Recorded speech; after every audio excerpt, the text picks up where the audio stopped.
The science of relaxation. I put NuCalm to the ultimate test. Well, we appreciate that. We certainly appreciate every person's sample size of one. But rest assured, we kind of been doing that. You see, David and Jim Poole, the brothers Poole, we did not invent this technology. And when you don't invent a technology, it'd be almost impossible to have that kind of psychological commitment and association be tethered to it. For it's your baby. It's not our baby. So we've always believed in data first. Anecdotes are cool. Storytelling is cool. We love that. But data. So since we started this journey 16 years ago, the first thing we did, we said, okay, we understand the logic of the science. We understand how this could work, but we need to see it work. So our first order of business was to go into acute stress response associated with asking a human being to lay down on their back, open their mouth, and have a stranger put their hands and instruments in your mouth. There's a reason 60 million Americans alone are scared of the dentist, because we protect our mouth as a means of survival, expressing intimacy, and expressing communication and language. So we began using NuCalm in very comprehensive surgical environments of periodontal surgery, oral maxillofacial surgery. Hey, you're having teeth extracted from your jaw. So that's where this all started. But in parallel, we had the United States Department of Defense evaluating NuCalm. We had FDA regulatory, Health Canada regulatory, and we began doing work with some of the best scientists and mathematicians at Harvard Medical School and NASA to evaluate data that we were taking from the Chicago Blackhawks professional hockey team and stage 4 cancer patients. So for 16 years, we've been evaluating this on a quantified basis, looking at quantitative EEG and EEG to showcase where we're tracking and where we're guiding your brainwave frequency, but also heart rate variability to showcase the balance, what's called the sympathovagal balance, which is your stress response versus your rest response. And invariably, it doesn't matter if you're a monk or you're a punk, a pilot or a passenger, have stage 4 cancer, you're the healthiest person on earth today. NuCalm systematically and predictably relaxed the stress response and raised your rest and digest response, which is the parasympathetic nervous system. And it does this within 5 minutes and sustains you in that state of healing until you take off the eye mask and the headphone. So we would love for everybody to try it. It's not up for debate. It doesn't discriminate. It doesn't have a hypothesis or an ego. The technology doesn't look at you and say, well, you live in Kenya or you live in Germany. It doesn't care. It doesn't care your age, doesn't care your disease state, doesn't care about anything. All it does, like a thermostat, is it slows down or speeds up the frequency of your brain. So it's going to work every time you use it, and that's the cool factor. But David, why don't you share with people, it's going to work every time, but my experiences seem to vary. Now, why do they vary? Yeah, that's a good question. And my anecdotal experience, I had that same phenomenon. You're always looking for a rich experience, and being idle and dull, it does not, it kind of betrays that desire. What I've noticed and what I've noticed from our peers and our medical advisors and also patients is that the more stressed you are at that moment, that acute stress response, the more profound the NuCalm experience is. End of story. It's a direct relationship. If you're not stressed, let me give you an example. When I do NuCalm in the morning, I mentioned in an earlier conversation that I plan, obviously I'm going to eat. I was going to find a time to sleep. I'm going to spend time working and spend time with the family. But I always do the math first thing in the morning when I'm going to NuCalm. It's really important to me. I've got a little OCD, but this is one of my best friends, NuCalm. So if I've got to travel or I've got an outrageous meeting schedule, or I just don't have the flexibility to do NuCalm in a private place, I'll do it first thing in the morning. It is the most boring NuCalm session I ever have. And it's consistently boring. I don't think I've ever gone more than 14 minutes in these sessions. And the reason is, and I asked Dr. Holloway a long time ago, is because even if I don't get a lot of sleep, I do have a healthy sleep matrix. I dream richly. I sleep well. I don't wake up in the night. If I do, I fall back to sleep right away. So my quality of sleep is exceptional, especially for me. So I don't need a lot of sleep. One of the things I want to talk about, and we'll mention actually very soon, is the patent and what it means to balance the autonomic nervous system. So if I wake up after 5 hours of sleep, 8 hours of sleep, 9 hours of sleep, I'm very close to having achieved that balance. That's what sleep is all about in terms of the recovery side. And my 14 minutes, I'm usually sitting there, I'll drift off for a moment and enter that zone, that delicious NuCalm zone that I love in the afternoon. And I've never had a different result in the afternoon because my stress levels are always higher. So for me, and what I was talking about and what Jim asked, the more stressed you are, the more profound, the more impactful, the more delicious the NuCalm experience is. If you're not stressed, you've got low stress, you just woke up, you just took a nap, you just took an anti-anxiety pill, whatever it is, you're not going to have that real wow kapow moment with NuCalm. It won't happen. So let me segue for a moment because we're talking about the testing side, and you'll see in a lot of our literature, and this was very important to us early, is we always mention the patent. And we're not doing that to brag. We're doing that because if you understand the IP landscape, to be awarded a patent, you need to prove to the patent examiner that you've got novelty in your method or your product, and you've got efficacy. Without those two key points, you will not get awarded a patent. What's novelty? Novelty means it's never been done before. It is a unique application of a process, a method, a product, a solution, essentially. And the interesting thing about the NuCalm piece, so when Jim brought me in, I was coming from a high-tech background. IP is really important for the valuation of your tech, for your company, for the exit strategy. What's IP? Intellectual property. So the intellectual property, it was one of the first questions I asked when we're evaluating this business. Do you have a patent? And it turns out they'd applied for a patent but abandoned the patent. When I read the patent, the constructs weren't very profound. It wasn't a well-structured patent application. It really wasn't. But the timing of the patent was important because it's the first in line wins the patent. So we took that patent and we revisited the patent and we resubmitted it. And it kicked off almost a 3-year process. The examiner for the patent office, the USPTO, was not a wannabe neuroscience. They were doing their job. They were challenging us on a variety of application claims. So the challenge we had in the novelty side, Jim, was that all of the products or solutions that made up the ultimate NuCalm system were off the shelf or embodiments of already existing prior art. So the patent examiner wanted to know, okay, so if you combine 4 known products that may or may not be protected with intellectual property, how do you know the outcome? And so we had to break down each component, and this took lots of money, lots of time, finding the right research partners, finding the right people who are willing to do the tests, right, in these controlled environments, and then having these authorities in their space. So when we talk about novelty and efficacy, to prove that, you need to get an authority in the field, an expert in the field, to write an affidavit. We're not going to do that without the right amount of research. So here's the interesting thing about that application. We weren't making something different on a stereo or a speaker or a math model or compressing something for websites and data transfers. We were trying to take 4 components, 4 unique technologies, merge them together into a system that would give us the proven result of essentially decompressing or disabling the human stress response. This was about relaxation, recovery, and safety, essentially. So this is the aspect, when you read the patent, that you guys were bringing 1 + 1 + 1 + 1 does not equal 4. 1 + 1 + 1 + 1 equals something like 11. Is this what you're talking about? Exactly.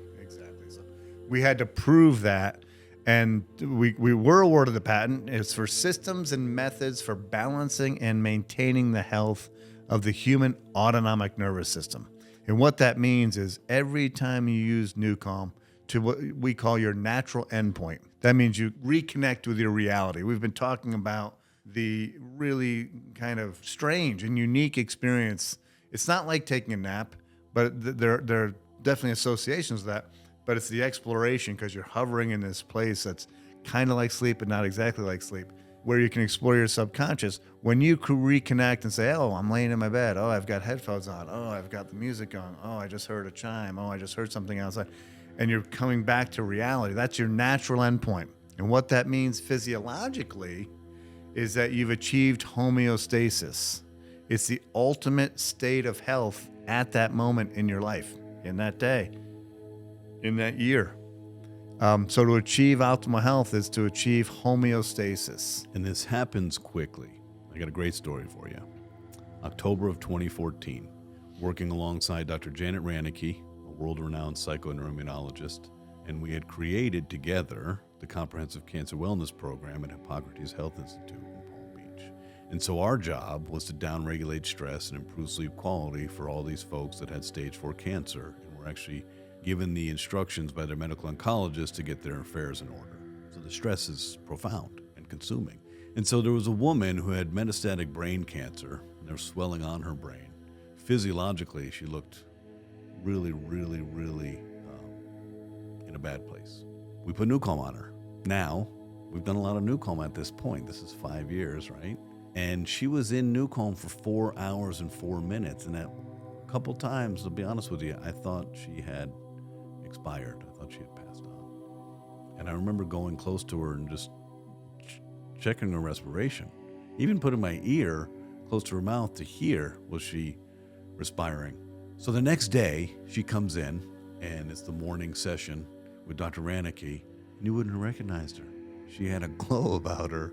She was radiant. She looked like a movie star. And I was like, oh my God, you look amazing. And she said, I have not slept like that, maybe ever.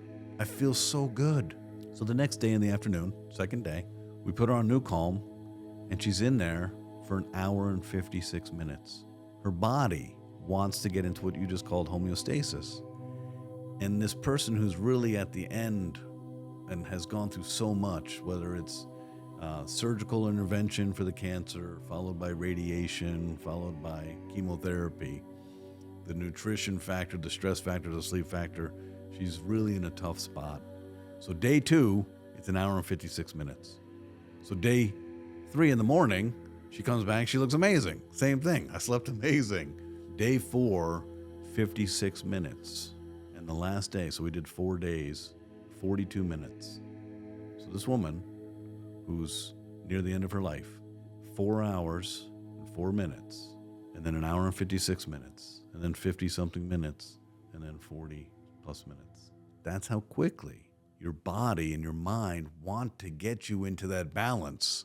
It's just profoundly challenging for 2 reasons. One, we have a monkey mind that creates a lot of thoughts and doesn't allow us breath and relaxation and responsiveness.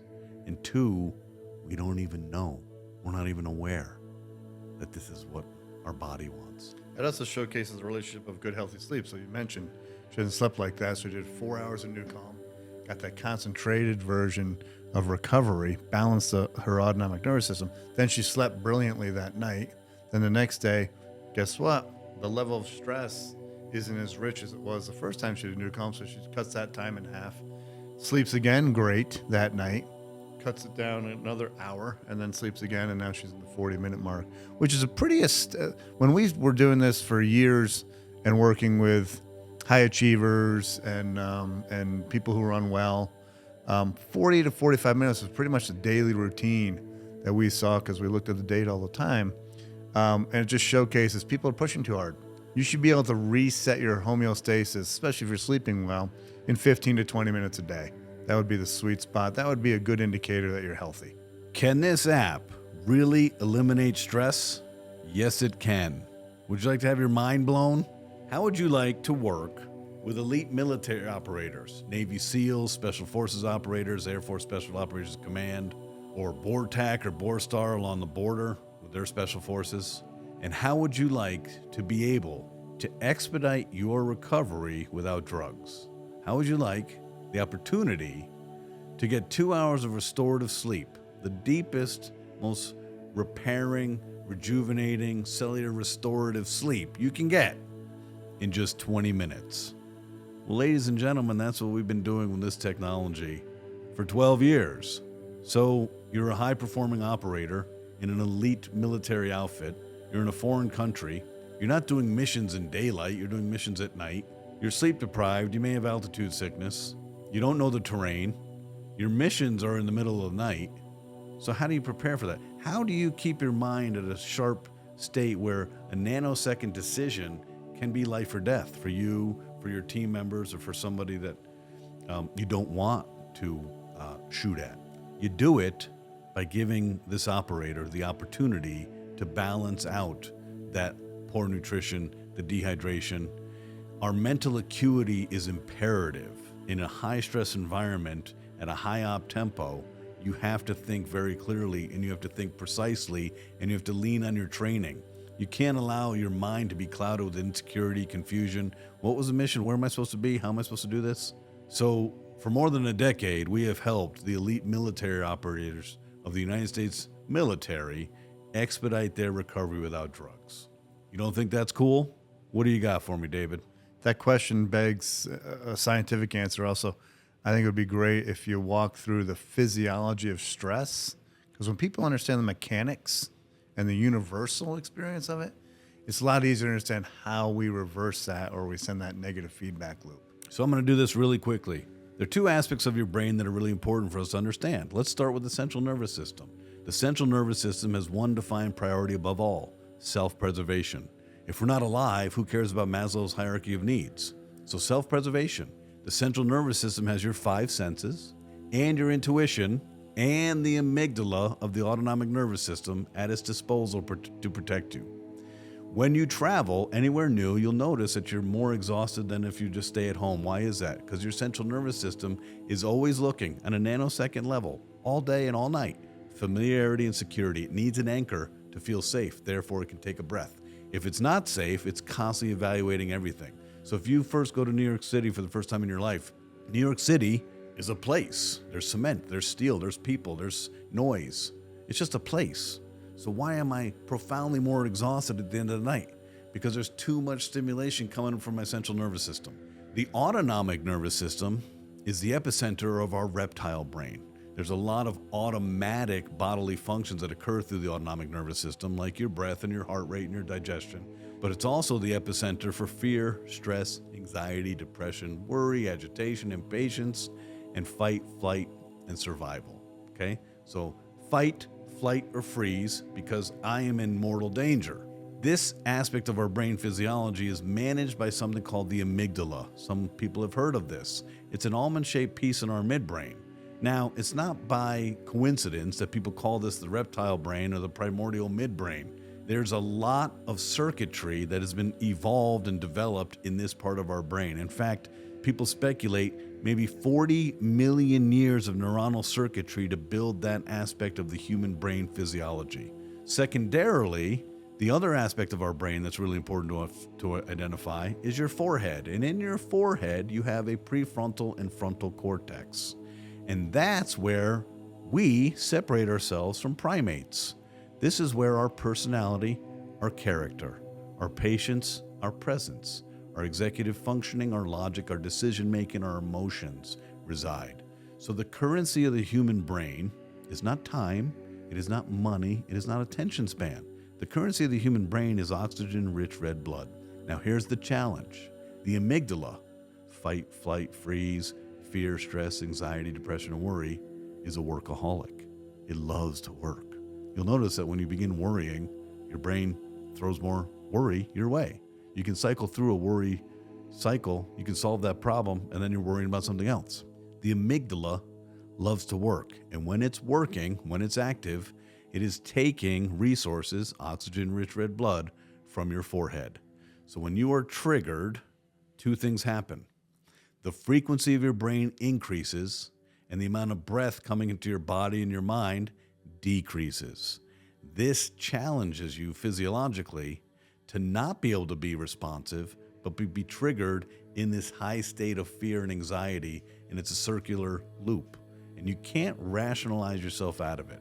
So with a stress, your central nervous system identifies something in your environment or hears something that triggers your central nervous system to say, hey, amygdala, wake up, we are in danger, mobilize our bodily functions to prepare us to survive. And that mobilization includes cortisol, the stress hormone, catecholamines like adrenaline. It takes the blood flow from our extremities, puts it into our visceral organs, our heart rate increases, our breath gets shallow, our peripheral vision increases, time distorts. This is the fight or flight mechanism of the human stress response. And what's interesting, David, is that we as a human, 8.4 billion people, think that we are alone, think that our fears and our worries are unique to us, think that our disease state or how we feel is unique to us. We couldn't be further from the truth. You see, everybody's brain is built with the same parts. We all have an amygdala. We all have a prefrontal cortex. We all oscillate in the same frequency range. So your stress, what impacts you, is different because of your epigenetics, your decision making, your social network, your environment, your food choices, your sleep. But your stress response is identical to every other human on this earth. The central nervous system pings the amygdala activates the HPA axis, your body mobilizes for a threat, you don't think clearly, you're reactionary, you're in a state of fear, your breath is shallow, your heart's going fast, you're sweating, you're confused, and you are not yourself. This is identical for every single person, for every stressful event, every day, for all of our lives. So how does NuCalm interrupt that? Because the question is, does it really stop stress? And the answer is it really does, and here's how. By modulating the frequency of the brainwave function. Stress is high frequency, 25, 26, 27, 29, 30 hertz, very fast, directly correlated with your oxygen, your breath, and your heart rate. If you can modulate and slow down the speed of the frequency of my brain in 5 to 8 minutes, I don't have to think through this. I don't have to challenge evolution. I don't have to challenge the strength of the amygdala and the reptile part of my brain. You're literally doing it for me by going cause and effect to say, wait a second, if I slow your brainwave function down to 4 hertz and I hold you there, it is physiologically impossible in a theta brainwave state to have a physiological anxious response. That is the gift and the work of NuCalm.